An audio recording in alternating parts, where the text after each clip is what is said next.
Olá, gente, tudo bem com vocês?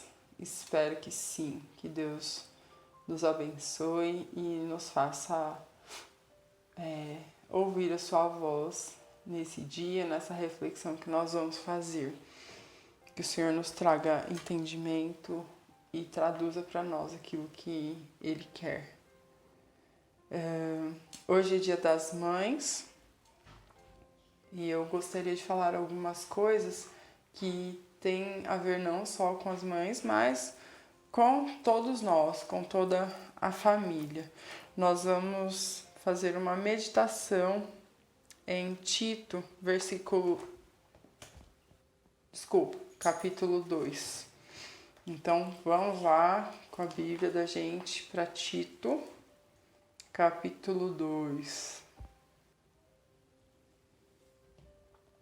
Tito foi um dos filhos na fé de Paulo e ele estava servindo em Creta quando Paulo escreve essa carta aqui para ele, a fim de edificar a igreja ali, de organizar a igreja, de acertar as coisas lá. Então, Paulo começa dando algumas orientações a respeito da escolha dos presbíteros, e ele mostra que havia ali uma certa confusão, porque havia algumas pessoas desvirtuando o ensino da palavra, e aí eles eram insubordinados, estavam pervertendo famílias com esses ensinamentos errados e corrompidos. E aí Paulo diz a Tito, no capítulo 1, versículo 16, falando dessas pessoas, eles afirmam que conhecem a Deus, mas por seus atos o negam, são detestáveis, desobedientes e desqualificados para qualquer boa obra. E começa aí, então, aquilo que vai ser o objeto da nossa reflexão, capítulo 2. Você, porém, Tito, ao contrário, então ele está querendo dizer, de tudo isso que vem sendo feito, fale o que está de acordo com a sã doutrina. Ensine os homens mais velhos a serem moderados, dignos de respeito, sensatos e sadios na fé, no amor e na perseverança. Então ele começa dizendo qual é o ensinamento para os homens mais velhos. Em algumas traduções vai falar para os velhos. Então nós estamos pensando aqui naqueles homens que são mais experientes. Ele fala a respeito de ser moderados, dignos de respeito, sensatos e sadios na fé, no amor e na perseverança. Como que alguém vai ter uma fé sadia? Começa por meio de ter uma vida devocional, ou seja, oração e meditação na palavra de Deus. Isso é fundamental para que eu tenha uma fé sadia. Além disso, é claro, a convivência com outras pessoas, buscando a Deus em comunhão com outros irmãos e etc. Ele fala a respeito de que esses homens mais velhos sejam dignos de respeito. Ou seja, eles precisam ser homens que se deem ao respeito, homens respeitáveis. Então, esse é tudo aquilo que nós vamos meditar aqui a respeito do que Paulo disse para Tito em relação à igreja de Creta, se aplica para nós hoje. Homens dignos de respeito, ou seja, pessoas respeitáveis. Dizem que o respeito é algo que se conquista, então os homens mais velhos precisam ter uma conduta que seja digna de respeito. Homens moderados, homens que tenham sensatez, ou seja, tem que saber o que está fazendo, não pode ser um inconsequente, um maluco, doido. Sadios na fé, no amor e na perseverança. Então, ter uma fé sadia por meio de uma vida devocional, por meio de oração, leitura da palavra, meditação e comunhão com outras pessoas também que partilham a mesma fé. Mas ele fala para ser sadios no amor e na perseverança também. Então, tem que ter um amor sadio, um amor saudável. Isso tudo a gente vai encontrar no Senhor. Encontrar em quem Deus é, ou seja, por meio de uma vida devocional, os homens mais velhos vão encontrar, não só os mais velhos, tudo que a gente vai falar aqui, específico para alguns grupos, pode se aplicar a todos nós de modo geral. Então, ter uma fé sadia, um amor sadio e uma perseverança sadia. Isso a gente consegue por meio de uma vida devocional, porque tudo isso quem vai gerar em nós é o Senhor. Então, assumir também compromisso, ser maduro, porque talvez o homem seja velho na idade, mas não tenha maturidade, não tenha não seja respeitável, não tenha sensatez. Então é um chamado também a isso, a um compromisso com Deus que nos levará a ter essa conduta de acordo com a sua palavra. Nós precisamos entender que é relevante, é importante, é fundamental levar Deus a sério.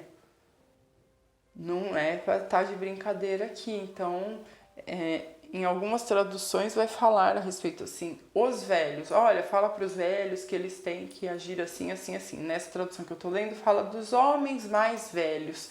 Então, nós podemos entender que, ainda que você tenha 35, 40 anos e não seja velho, você é mais velho que os rapazes de 18, 20, 25. Então esse chamado também é para você, de ser respeitável, sensato, um homem que tem uma fé sadia, que tem moderação e que dá exemplo aos outros. Então, uma das coisas que a gente vai perceber aqui ao longo do que Paulo escreve para Tito é que os mais velhos têm que dar exemplo para os mais novos. Então, os homens mais velhos precisam parar de agir como se fossem os novinhos e assumir responsabilidades e assumir compromisso, inclusive porque o seu modo de viver, a sua conduta vai dar testemunho para os mais novos.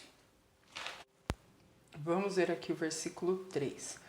Semelhantemente, ensine as mulheres mais velhas a serem reverentes na sua maneira de viver, a não serem caluniadoras nem escravizadas a muito vinho, mas a serem capazes de ensinarem o que é bom.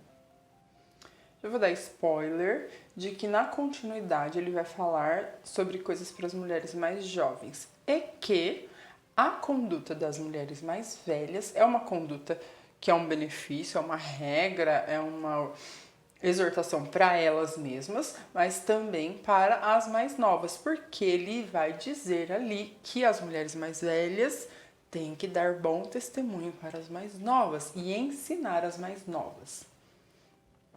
Então ele fala. Outra coisa.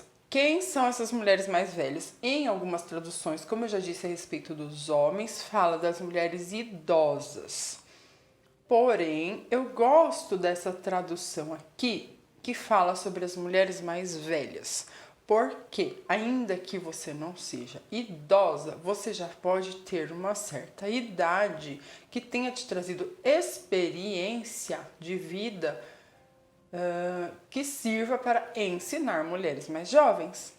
Eu tenho 37 anos, não sou idosa, e estou longe ainda de ser uma mulher idosa, mas eu já tenho alguma experiência de vida, eu já tenho uma caminhada na fé, eu já tenho uma caminhada de alguns anos de casamento, eu já tenho alguns filhos, e isso já me traz alguma experiência de vida que possa servir para ensinar mulheres mais jovens que eu, que estejam começando na fé, ou que estejam iniciando a vida de casadas, ou que estejam iniciando a maternidade. Eu já tenho alguma, não muita, mas alguma experiência que seja possível transmitir como ensinamento para as mais jovens que eu. Então, essa lógica eu acho interessante para pensar que se eu não sou uma mulher idosa, mas também não sou uma jovenzinha, então não tem nada para mim. Tem sim. Você pode ensinar de acordo com aquilo que você já alcançou. Cada um vive, cada um anda de acordo com aquilo que já alcançou. Então vamos pensar em nós aí que já temos mais de 35 anos, como mulheres mais velhas, todas nós, até as idosas. a serem reverentes na maneira de viver. A reverência, aqui no dicionário, diz que é um respeito profundo por alguém ou algo em função das virtudes, qualidades que possui ou parece possuir, consideração e deferência. Ou seja, uma maneira reverente de viver. É uma maneira de viver que tem a ver com respeito, com honra, com alguém que é maior que você. Então as mulheres têm que ter uma maneira reverente de viver a quem? A Deus. Tem que ter uma vida reverente a Deus, uma vida que honra a Deus, uma vida que tem consideração e respeito profundo por Deus. Sobre não serem caluniadoras. Eita, boca indomada! Difícil, né, gente? Esse é um assunto bem espinhoso e em outros lugares na Bíblia a gente vai ver também. Como a língua da gente é uma coisa terrível. Eu gostaria de listar aqui algumas coisas que me sugerem quando se fala sobre ser caluniadora. Fofoca, reclamação e maledicência. Eu pensei nessas 3 coisas e gostaria de colocar aqui para nós refletirmos a respeito delas. Então, fofoca. Ai, falar, né? Mesmo aquela fofoca santa, aquela fofoca crente, mesmo elas são coisas condenáveis. E a gente tem que largar a mão disso. Então, mesmo aquela fofoca santa, mesmo aquela coisa, eu vou te contar, mas você não conta pra ninguém. Gente do céu, quer ver uma coisa que é terrível, terrível? Quem nunca? Olha, vou te contar um negócio que a fulana me contou, mas assim, pelo amor de Deus, ela pediu pra eu não falar pra ninguém. Mulher, então tu, além de fofoqueira, é mentirosa, porque ela pediu pra não falar pra ninguém, tu tá falando. Aí, você contou pra uma, aí essa uma vai contar pra outra. Nossa, a Lívia me contou um negócio, mas pelo amor de Deus, ela pediu pra eu não contar pra ninguém, então você não fala com ninguém. Então, sabe, já tá na terceira pessoa e isso vai. Então, isso são coisas condenáveis. Nenhuma fofoca é de Deus, nenhuma fofoca edifica. Reclamação. Eu tenho propriedade pra falar disso, porque olha, eu sou uma pessoa assim que gosta disso. Deus tá trabalhando isso na minha vida. Nada tá bom, nada dá certo, tudo é difícil. Se tá sol é porque tá sol demais. Aí se chove, meu Deus, mas tinha que chover. Aí se tá frio, tá ruim. Se tá calor também tá ruim. Esse meu marido, misericórdia, que é homem difícil. Essas crianças, nossa, eu não aguento mais essas crianças. Tudo tá ruim no trabalho, o colega de trabalho, sabe? Reclamação. Gente, não seja essa mulher caluniadora, essa mulher que fica reclamando, resmungando. Reclamação é perigoso, sabe por quê também? Porque você pode estar pecando contra o seu Deus, contra a soberania de Deus. Porque quando a gente reclama demais, a gente é grato de menos. A gente está focando muito nas coisas ruins. E isso é perigoso, porque você pode estar pecando não só assim contra os outros, incomodando os outros, chateando os outros, mas você pode estar pecando contra Deus, porque não está reconhecendo e achando que Deus é injusto, achando que Deus tá de brincadeira com você e não tá. E a maledicência. Pense numa pessoa. Se a pessoa faz fofoca, reclama, ela vai falar mal dos outros. Ela fala mal do pai, da mãe, do marido, da irmã, da tia, da vizinha, da colega, do chefe, do irmãozinho da reunião. Fala mal da liderança, reclama. Não seja esta mulher. Não seja esta mulher. Não sejamos estas mulheres. Quando você fala mal dos outros, quando você faz fofoca, quando você reclama o tempo todo, você está falando mais de você do que você imagina, mostrando mais coisas que tem em você do que você imagina para as pessoas. Certo?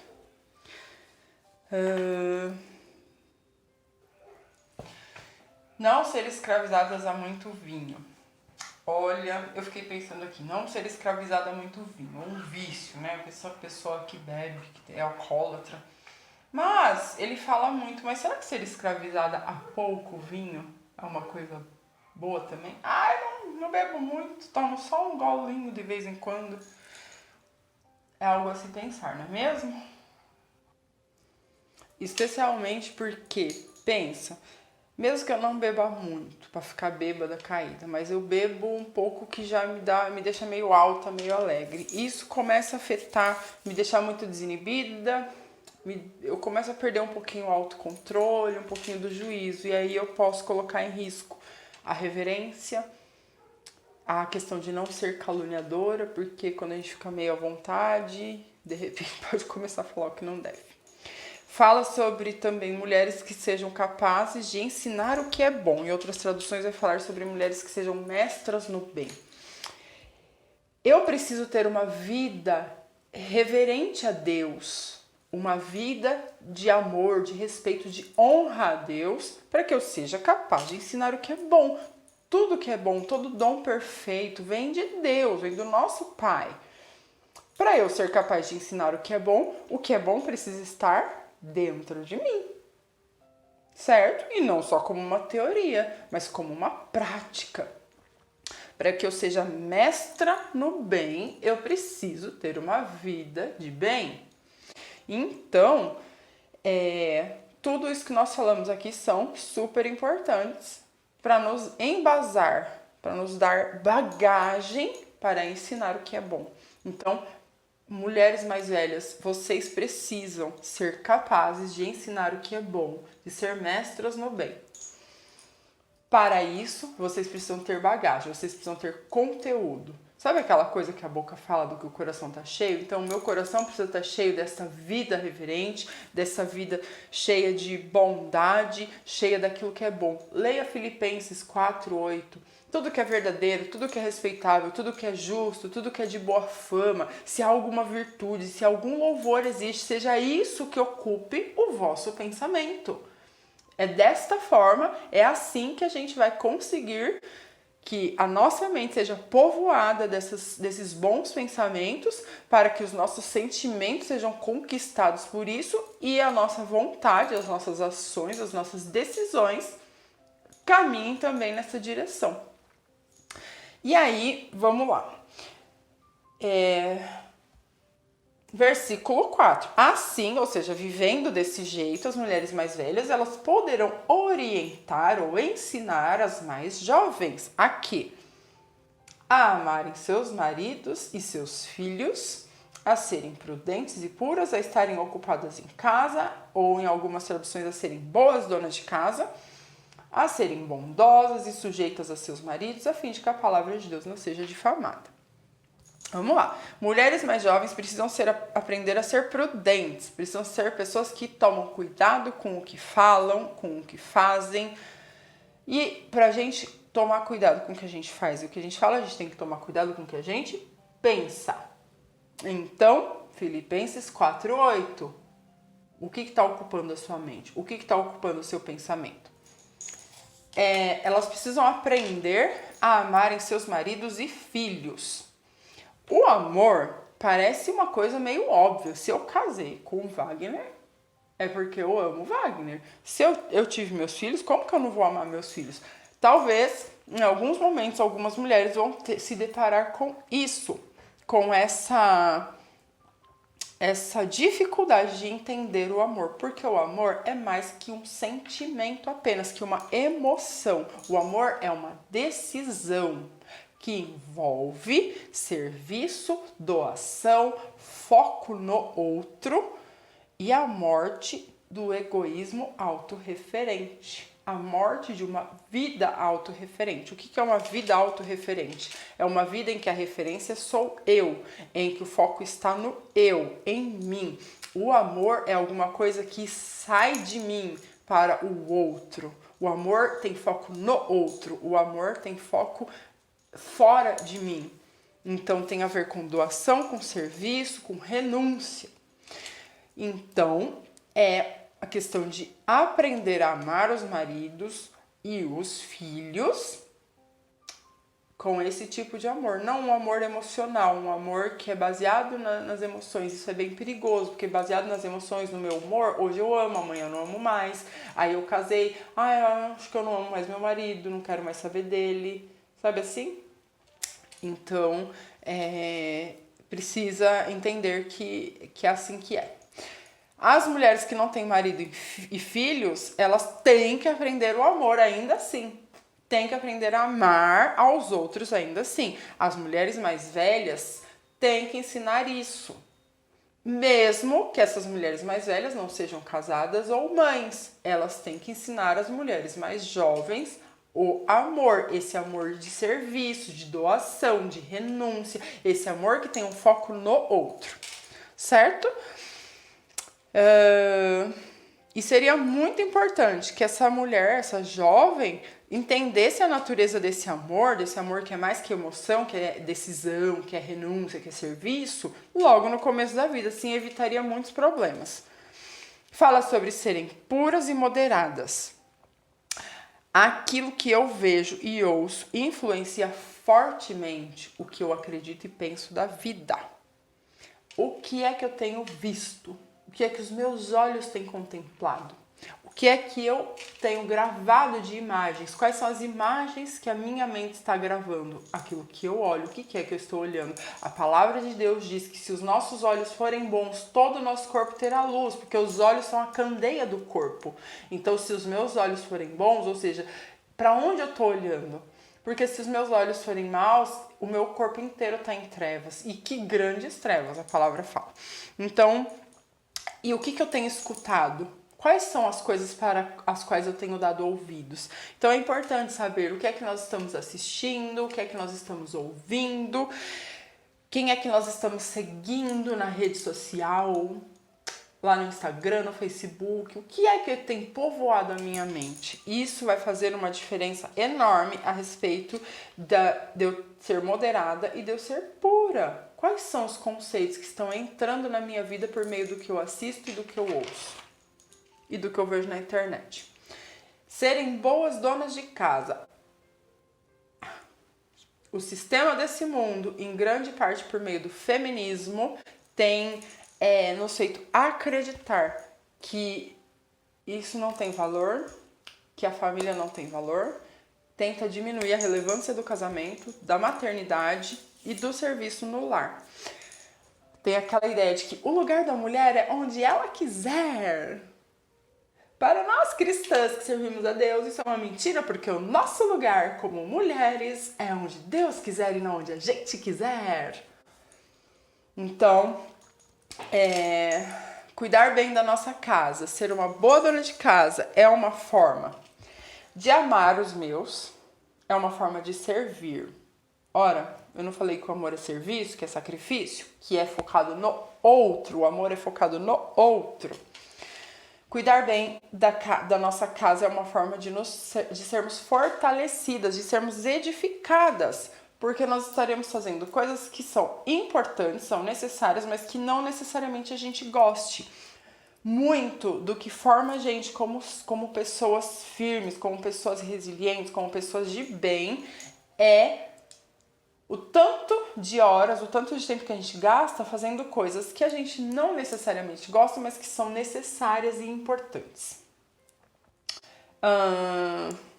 Cuidar bem da sua casa é uma forma de servir ao Senhor. Vamos ver o que diz Colossenses 3:23. Olha lá, fazendo de todo o coração como para o Senhor e não para os homens. Então, tudo que eu faço, inclusive cuidar da minha casa muito bem, é uma forma de servir ao Senhor, dando o meu melhor em tudo que eu faço.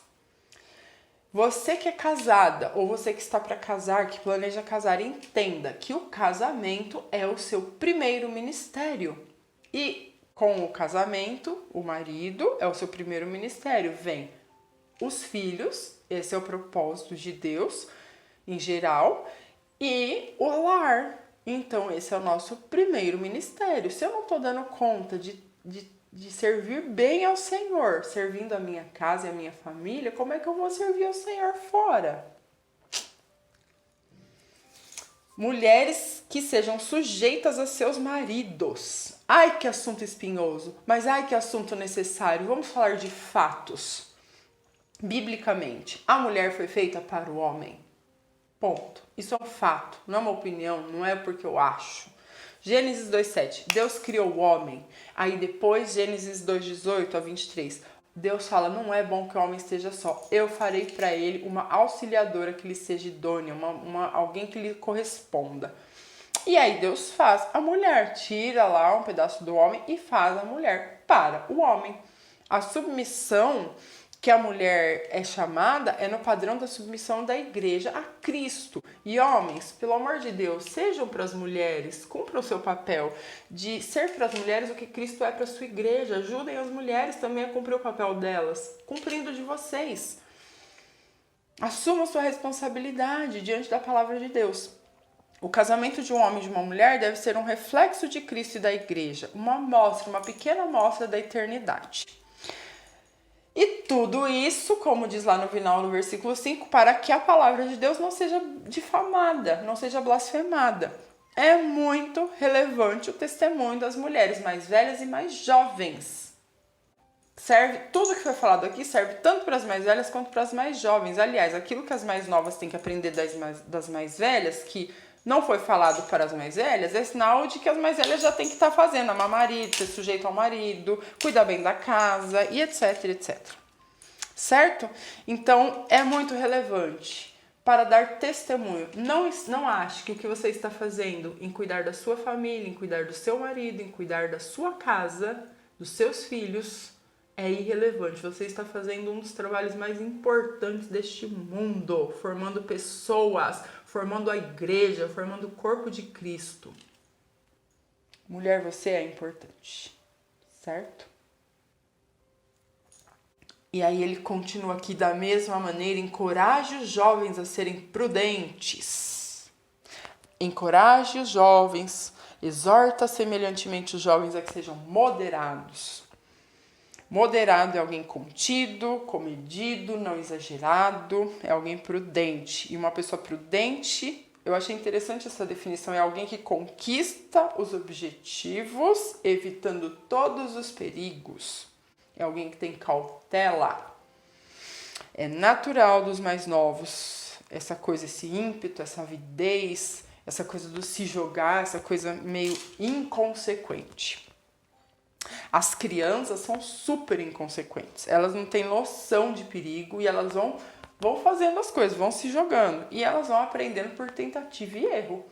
Porque tenta enfiar o dedo na tomada. Deu choque, ela sabe, ela aprende. Mas antes de sofrer o dano, ela é super inconsequente. As crianças são muito inconsequentes. Ou seja, elas não medem as consequências, elas não têm noção das consequências. Já na juventude, seria bom ter avançado pelo menos um pouco nisso.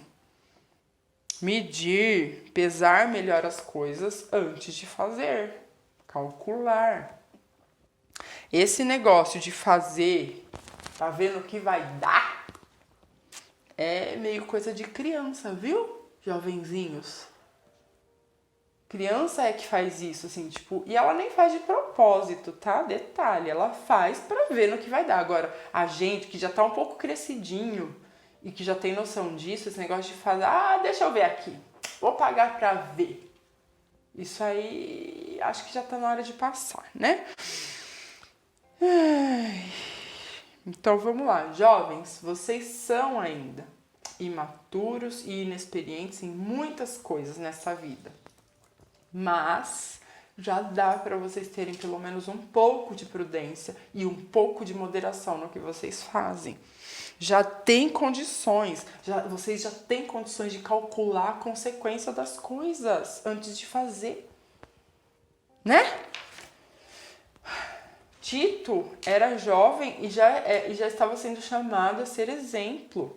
Ele fala aqui a respeito de ter uma linguagem sadia. Paulo fala, Tito, use uma linguagem sadia. Jovenzinhos, como é que tá a linguagem? O falar. Não tô só falando de falar palavrão ou de falar coisa que não é palavrão? Que tipo de assunto tá rolando na nossa vida? Que tipo de coisa que a gente anda falando e propagando por aí? Que tipo de coisa que a gente anda ouvindo? Porque isso vai ser super, super, super importante para nos influenciar. Aquilo que entra pelos nossos olhos, pelos nossos ouvidos, começa a ganhar a nossa mente, ganha os nossos sentimentos e depois ganha as nossas ações, a nossa vontade. O que é que vocês estão assistindo? O que é que vocês estão vendo na internet? O que é que vocês estão escutando? Música? O que vocês estão vendo no YouTube? Linguagem sadia, minha gente. Aí ele vai falar aos escravos sobre ter submissão, boa conduta, dignidade para tornar atraente o ensino de Deus. Olha que interessante, ter uma boa conduta para tornar atraente o ensino de Deus. O ensino de Paulo a Tito mostra que a nossa conduta e as nossas obras podem fazer o evangelho prosperar ou fracassar ao nosso redor. Nós somos justificados pela fé, sim, mas são as nossas boas obras que darão testemunho disso às pessoas. E olha que coisa interessante que a gente encontra aqui em Tito, são as boas obras da nossa vida cotidiana. Ele está falando de questões do dia a dia aqui. Olha, mulher, você é boa dona de casa. Quando que você achou que você é uma boa dona de casa poderia fazer o evangelho prosperar? Faz sim, é testemunho de zelo, de cuidado, de serviço, de amor. Não precisa de eloquência na pregação, de uma profundidade teológica enorme, de um extenso currículo eclesiástico. Pelo menos de início, em primeiro lugar, de início, nós precisamos dar bom testemunho da nossa vida comum, do dia a dia, das coisas que nós fazemos no dia a dia. Eu tenho falado sobre que existe um padrão em Deus para tudo que nós fazemos, em cada uma das questões mais cotidianas da nossa vida. Romanos 12, 1 e 2 fala sobre isso, sobre entregar a nossa vida, os nossos corpos, tudo que nós fazemos, todas as nossas ações cotidianas como uma oferta a Deus. E eu gostaria de finalizar falando aqui às mulheres. Eu vou tentar ler aqui o que eu escrevi para me ater e não prolongar. Para as mulheres, a maternidade está em nós, seja para gerar filhos no nosso ventre, seja para ter e criar filhos por adoção, ou ainda para gerar e criar filhos na fé. O chamado é o mesmo: formar pessoas, amar pessoas, ensinar o caminho, edificar vidas. A mulher foi colocada, foi criada como auxiliadora. Ela foi posta ali desde o princípio, Gênesis 2, como auxiliadora na sua criação. Essa palavra que é usada em Gênesis para dizer que Deus vai fazer uma mulher que seja auxiliadora, uma auxiliadora que lhe seja idônea, é a mesma palavra que é usada para falar de Deus como sendo auxílio para o seu povo. Logo, ser auxiliadora não nos diminui, pelo contrário, nos eleva a um papel que o próprio Deus tem com o seu povo. A auxiliadora idônea de Gênesis 2. Esse auxílio que Deus colocou como vocação da mulher é o mesmo auxílio que o próprio Deus provê. Salmo 121 fala: eleva os olhos para os montes e me pergunto de onde virá o meu auxílio, de onde virá o meu socorro, meu auxílio vem do Senhor. É a mesma palavra usada ali para dizer que o nosso auxílio vem de Deus, é usada para falar sobre a mulher. O tipo de auxílio que a mulher vai dar para auxiliar alguém. Não dá para você estar abaixo, mas você está ali para suprir o outro em algo que ele não conseguirá fazer sozinho. Então pare de achar que você como mulher é inferior ao homem. A vocação de Deus para você é de auxiliadora, é de fazer por alguém algo que essa pessoa não consegue fazer sozinha. Mulher, assuma o seu papel natural, foi Deus que colocou isso em nós.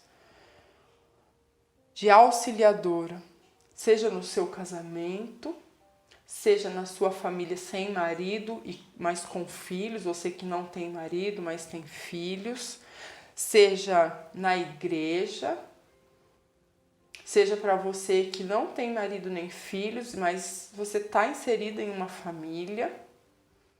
Onde quer que Deus te coloque, o lugar da mulher é onde Deus a colocar, da mulher cristã, da mulher que serve ao Senhor pelo menos, o lugar da mulher é onde Deus quiser. Então, receba isso. Finalizando Tito 2,11, porque a graça de Deus se manifestou salvadora a todos os homens. Ela nos ensina a renunciar à impiedade, às paixões mundanas e a viver de maneira sensata, justa e piedosa nesta era presente, enquanto aguardamos a bendita esperança, a gloriosa manifestação de nosso grande Deus e Salvador Jesus Cristo. Ele se entregou por nós a fim de nos remir de toda maldade e purificar para si mesmo um povo particularmente seu, dedicado à prática de boas obras. Fala de vida cotidiana, fala de abrir mão, fala de amor, que é sacrifício, que é entrega. Jesus se entregou por nós a fim de nos remir de toda maldade e de purificar para Ele mesmo um povo particularmente seu, um povo que é dedicado à prática de boas obras. Então, que o Senhor nos dê a graça de compreender essas coisas, de encontrar, de nos encontrar e de saber qual é o nosso chamado, qual é o nosso papel e do quanto a nossa vida, as nossas ações do dia a dia impactam no nosso testemunho de Deus para o mundo. Fiquem com Deus, Deus nos abençoe. E para quem está assistindo esse vídeo hoje, lembre que nós temos algumas atividades lá no grupo do WhatsApp, no grupo de Itapevi. Então fiquem ligadinhos lá, tá bom? Um beijo e Deus abençoe.